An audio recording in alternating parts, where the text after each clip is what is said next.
안녕하세요, 여러분. 반갑습니다. 매주 이렇게 만나 뵙게 되죠. 정말 아이들을 위해서 부모들이 노력하는 부분, 부모들이 조금 노력만 하면 많이 좋아지거든요. 그런데 부모님들이 이런 거를 관심을 갖지 않기 때문에 문제가 되는 그런 얘기를 오늘 좀 해보려고 합니다. 사람들은요, 누구나 실패도 하고 실수도 합니다. 영재 아이들도 마찬가지예요. 성장하는 과정 속에 지적 능력이 높은 아이들도 많은 실수도 하고 실패를 합니다. 그러나 그 실패와 실수를 잘 이용해서 그걸 잘 활용해서 한 단계 도약하는 그런 사람이 있고요. 그 실패 때문에 그냥 좌절하는 그런 사람이 있어요. 어떤 아이들 보면은 조금 잘못한 거 가지고 굉장히 주눅들고 그다음에 정서적으로 불안해하고 이런 아이들이 있어요. 이거 정말 안타깝죠. 굉장히 똑똑한 아이들인데 특히 우수한 아이들, 아주 IQ가 높은 아이들, 불안도가 굉장히 높은 아이들이 많아요. 불안도도 높고요. 그리고 소심한 아이들이 굉장히 많습니다. 그래서 제가 오늘은 이와 관련 얘기를 조금 해보려고 합니다. 자, 영재성이라고 하는 것이 높은 실력으로 나타나게 하려면 실패 저항력을 높여주세요. 실패 저항력을 높여줘라. 그런 얘기예요. 자, 영재성이라고 하는 것은요, 실력으로 나타나야 됩니다. 영재성 있다. 나는 영재다. 영재가 아니다. 뭐 이런 거. 그 다음에 나는 IQ가 높다, 낮다. 이런 거. 이런 거에만 집중하시면 안 돼요. IQ가 높으면 어쩔 건데요? IQ가 높으면 그 다음에 뭐예요? IQ가 높은 역할을 해야죠. IQ가 높은 만큼의 기대에 따라줘야 되는 것이죠.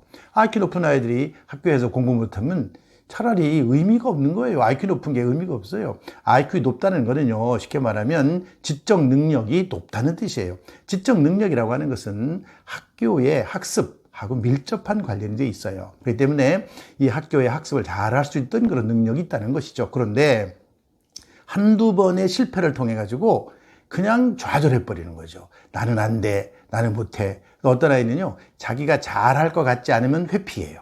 어떤 아이들 뭐 이런 애가 있어요. 수학을 굉장히 잘하는데 다른 과목, 언어라든지 다른 과목은 잘 못해. 수학만 하려고 그래. 언어는 안 하려고 그래요. 또 반대도 있어요. 언어는 굉장히 잘하는데 수학을 못해. 수학을 못한다 그래가지고 수학을 안 하려고 그래요.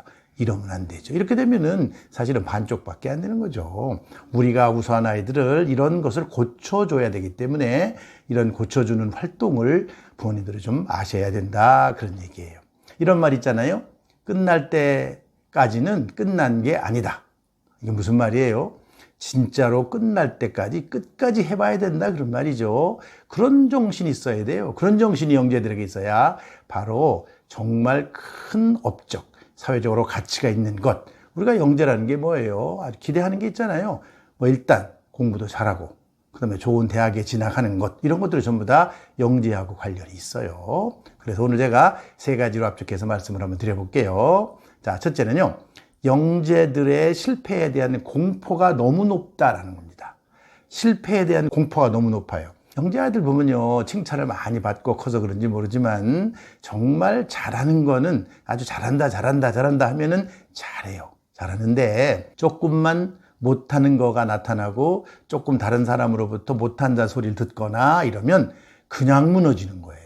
이렇게 되면 사실은 그 아이가 가지고 있는 능력이 실력으로 나타나지 못하는 거야. 그 아이가 가지고 있는 영재성이 실력으로 나타나야 되거든요.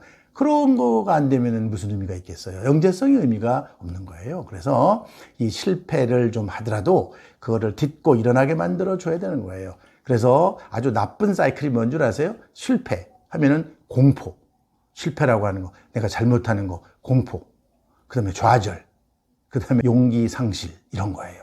이렇게 가면은 정말 똑똑한 아이들이지만 사실은 너무나 안타까운 그런 사이클로 가게 되는 것이죠. 정말 안 좋은 거예요. 자, 실패라고 하는 것이 무조건 나쁜 것인가? 그렇지 않습니다. 실패는 성공의 어머니란 말도 있잖아요. 아주 흔한 얘기입니다. 흔한 얘기고 누구나 다 알아요. 그런데 실제 생활 속에서 아이에게 적용을 잘 못해요.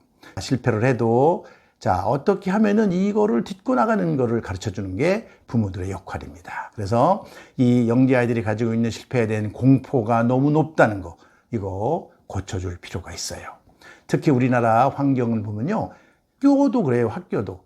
한 번만 실패하면 그냥 아이를 그냥 아주 바보같이 정말 모르는 사람처럼 취급을 해버려요. 이런 건 심각한 문제죠. 이래서는 안 되는 거죠. 그 다음에 둘째는요, 실패에 대한 부모들의 부정적인 태도. 이거 문제입니다. 아이가 실패를 한 거에 대해서 부모들의 부정적인 태도. 처음에는 안쓰러워서요, 조금 잘 못하고 그러면요, 괜찮아 이렇게 톡톡 두드려주고 어깨도 두드려주고 합니다. 부모들이 그렇게 해요. 시험을 기대보다 못 맞았어요. 한 번 그랬으면 용기를 주기 위해서 그렇게 하는 분은 많이 있어요. 두 번 그랬어요, 또 그래요. 세 번째부터는 그래요, 왜 그러지 이러면서 의아해해요. 자, 네 번째 기대만큼 못됐어요. 그러면 화가 나는 거예요. 부모들의 태도 한두 번은 그런 대로 봐줘요. 그러나 서너 번, 다섯 번, 여섯 번 계속 가면은 용납이 안 되는 거죠. 이게 참 문제가 되는 거예요. 그래서 한 번 실수가 사실은 이렇게 계속 된다는 거, 이거를 용납을 못 하는 거예요. 부모들에 대한 아주 부정적인 태도가 있어요. 그리고 사회적인 압력이라는 게 있어요. 우리나라는 잘 할 때는 아무 말이 없고 박수 쳐주고 하지만 조금 실수한 사람에 대해서는 아주 사회적으로 부정적인 압력이 가고 있어요. 그래서 우리나라 아이들은요, 실수할까봐, 실패할까봐 엄청 긴장을 하게 돼요. 특히 학교에서 시험을 좀 못 볼 때도 있잖아요. 중간고사, 기말고사 좀 못 볼 수도 있어요. 근데 그걸 가지고 너무 민감하게 반응을 하게 되죠. 사실은 학교에서요, 성적이라고 하는 것이 잘 맞는 아이가 몇 퍼센트가 될까요? 성적을 잘 맞는 아이 적죠. 뭐 20% 이 정도밖에 안 되겠죠. 전체 학생들 중에 20%는 만족한 점수를 받겠지만 20% 밑으로 뭐 80%, 어떤 학교는 80% 이상이죠. 80% 이상은 항상 불만족스러운 점수를 받게 되는 것이죠. 이거를 부모님들이 어릴 때부터 잘 아이들한테 가르쳐 주시고, 이것 때문에 아이가 정서적으로 위축되거나 또 정서적으로 위축된 것이 결국에는 지적인 활동을 못하게 만들어버리면 안 된다, 그런 얘기가 되는 것이죠. 그래서 부모님들이 이 부정적인 태도를 잘 한번 살펴보시고, 아이를 내가 어떻게 보는지, 내가 우리 아이를 지금 어떻게 보고 있는지, 부정적인 태도가 커지면요, 계속적으로 아이를 부정적으로 바라보는 그런 일이 많이 생겨요. 자, 그래서 오늘 제가 세 번째는 이렇게 실패 저항력을 높여주는 방법이 뭐가 있느냐, 이거 잘 들어보시고 한번 실천을 해보세요. 실패 저항력, 이걸 높여야 돼요. 내가 실패를 좀 했지만 이거를 내가 저항하는 거죠. 실패 저항력을 높여주는, 이거 굉장히 중요합니다. 많은 노벨상 수상자들이나 많은 성공한 사람들 보면요, 실패의 경험이 굉장히 많이 있어요. 굉장히 큰 실패를 했고요, 실수도 했고요. 그래서 그런 걸 딛고 일어나는 사람이거든요. 그걸 딛고 일어난 사람이 성공하지, 실패 없이 처음서부터 계속적으로 성공만 하고 간 사람은 없을 거라고 생각합니다. 그러나 대부분의 사람들은 실패를 반복하다가 보면 거기서 좌절해 버리는 거죠. 그래서 부모님들 잘 보시고 이런 거를 길러주시는 것이 굉장히 필요해요. 첫째는요, 부모님, 아이가 잘못하거나 실패했을 때 무관심하는 게 굉장히 중요해요. 무관심. 거기에 지나치게 민감하게 그 아이를 위로해 주려고도 하지 마세요. 위로도 필요 없어요. 그냥 놔둬요. 한번 놔둬보세요. 실패한 것에 대해서 엄마가 쿨하게 한번 내버려 두세요. 이러면 그 실패의 원인을 아이가 어디로 돌리는 줄 아세요? 자기한테 돌려요. 자기한테. 내가 잘못했구나라는 생각을 갖게 되는 거예요. 그러나 부모님들이 자꾸 관여를 해가지고 위로하려고 그러면요, 그 위로를 바꾸서 모든 실패의 원인은 바깥으로 돌리게 돼 있어요. 바깥으로 돌려서 부모님 아니면 다른 핑계를 대게 돼 있어요. 그래서 부모님들이 아이가 실패했을 때는 무관심하라는 거 굉장히 중요한 팁이 될 수가 있고요. 둘째는 원인 찾기를 정확하게 하는 것이 굉장히 필요해요. 원인 찾기. 내가 무엇 때문에 이렇게 됐는지, 이런 거를 한번 원인 찾는 거는 부모님이 도와주시는 것도 좋아요. 어릴 때일수록 도대체 왜 그랬을까? 내가 공부를 적게 해서 그런가? 아니면 내가 너무 어려운 문제를 접해서 그런가? 아니면 내가 준비하는 것이 부실해서 그런가? 뭐 여러 가지 원인 찾기가 있잖아요. 그 원인 찾기를 아이랑 같이 부모님이 같이 해주는 거 굉장히 중요하다고 생각합니다. 그 다음에 세 번째는요, 새로 시작하는데 힘을 주셔야 돼요. 실패했지만 그 실패로 끝나지 말고 새로 시작해보자. 새로 시작해봐. 그런데 새로 시작하는 것도요, 자꾸 부모가 새로 시작하라고 너무 밀어붙이면 안 돼요. 부모가 새로 시작하라고 밀어붙이면 아이는 힘이 안 생겨요. 조금 지켜보시고 새로 시작하는 방향만 잡아주시면 아이가 스스로 새로 시작하게끔 돼 있어요. 근데 오늘 시험 결과가 나왔는데 망쳤다, 아이가 울고 좌절했다. 그럴 때 부모가 괜찮아, 다시 하면 될 거야. 괜찮은 게 아니죠.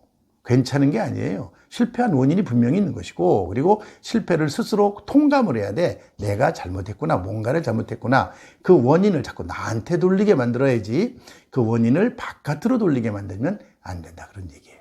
그래서 이렇게 실패의 저항력을 스스로 갖게끔 키워주셔야 됩니다. 그래야지 나중에 공부를 하거나, 공부도 마찬가지고요, 사회생활도 마찬가지고, 이런 실패할 때 저항력을 가지고 다시 도약을 할 수 있는, 즉 다시 말해서 영재성이라고 하는 것, 이 능력이라고 하는 것, 출중한 능력을 가진 아이가 실력으로 나타나게끔 하는 이것이 굉장히 필요한데, 그게 바로 실패의 저항력에서 상당히 근거를 두고 있다, 이렇게 말씀드릴 수가 있습니다. 그래서 부모님들이 영재 아이들을 키울 때 우리가 정서적으로 아이가 아주 강인하게, 그래 맞아, 끝날 때까지는 끝난 게 아니야, 아니니까 한번 해보게끔 이렇게 어머니들이 자꾸 주시고, 그리고 너무 실패한 것에 예민하게 반응하지 않는 것이 필요하다고 생각합니다.